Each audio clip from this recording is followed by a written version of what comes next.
વરતેજમાં બોલાચાલી બાદ બે કોમના લોકો આમને સામને આવી જતા પોલીસે દોડી જઈ મામલાને થાળે પાડ્યો। વરતેજ ગામે કરિયાણાની દુકાને ખરીદી કરવા ગયેલ મહિલાનો ફોટો પાડ્યો હોવાના પગલે બે કોમના લોકો વચ્ચે ઝઘડો થયો હતો અને પથ્થરમારો અને વાહનોમાં તોડફોડ કરવામાં આવતા તણાવભરી પરિસ્થિતિનું નિર્માણ થયું હતું। આ બનાવમાં 3 વ્યક્તિઓને સામાન્ય ઈજા થતાં સારવાર અર્થે ખસેડવામાં આવેલ, જ્યારે બનાવના પગલે ટપોટપ બજાર બંધ થઈ ગઈ હતી। બનાવના પગલે SP Nitesh Pandey, DYSP Singhal, ASP Ghanshyam Gautam અને એલસીબી એસઓજી અને તમામ ડિવિઝનના પીઆઈ સહિતનો કાફલો વરતેજ ખાતે પહોંચી ગયો હતો અને પરિસ્થિતિને થાળે પાડી હતી। બાદ પોલીસે બંને પક્ષની ફરિયાદ નોંધવાની તજવીજ હાથ ધરી હતી।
હાલો જવા દો, હાલો ઘરમાં કરો।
વર્તેજ પોલીસ સ્ટેશનના જે વર્તેજ ગામ છે ત્યાં ઘાંચી ચોક આવેલો છે અને ત્યાં જે પ્રોવિઝન સ્ટોરની જે દુકાન છે તેમાં જે છે એક બેન જે છે તે ખરીદી કરવા આવેલા અને તેની સાથે બોલાચાલી થયેલી.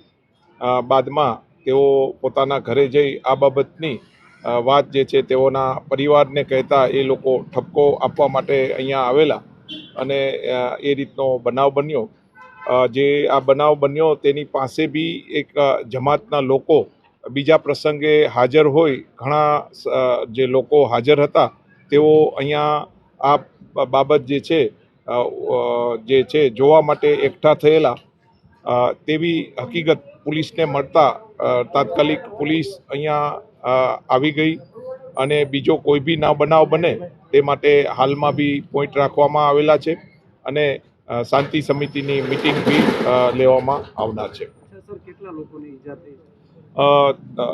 3 લોકોને ઈજા થઈ છે અને એ બી સામાન્ય ઈજા છે.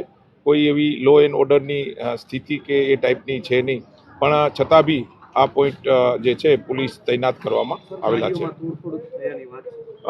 એ જે છે અહીંયા લોકો ઊભા હતા અને એની વચ્ચેથી બાઇક સવાર જે જતા હતા એ રીતનો બનાવ છે. સર, પોલીસ દ્વારા સામા પક્ષે પણ એક જૂથના યુવાનનો મોબાઈલ કબજે કરવામાં આવ્યો છે, તેમાંથી બહેનોના ફોટા નીકળ્યા. એ જે મેટર જે છે તે પોલીસ દ્વારા લઈ અને એના કોના ફોટા છે કે કઈ છે એ બાબતે FIR નોંધવાની કાર્યવાહી કરનાર છે. એટલે એ હજી મોબાઈલ જે છે પોલીસે લીધેલો છે, પણ એ મોબાઈલ જોઈ અને જે બી હશે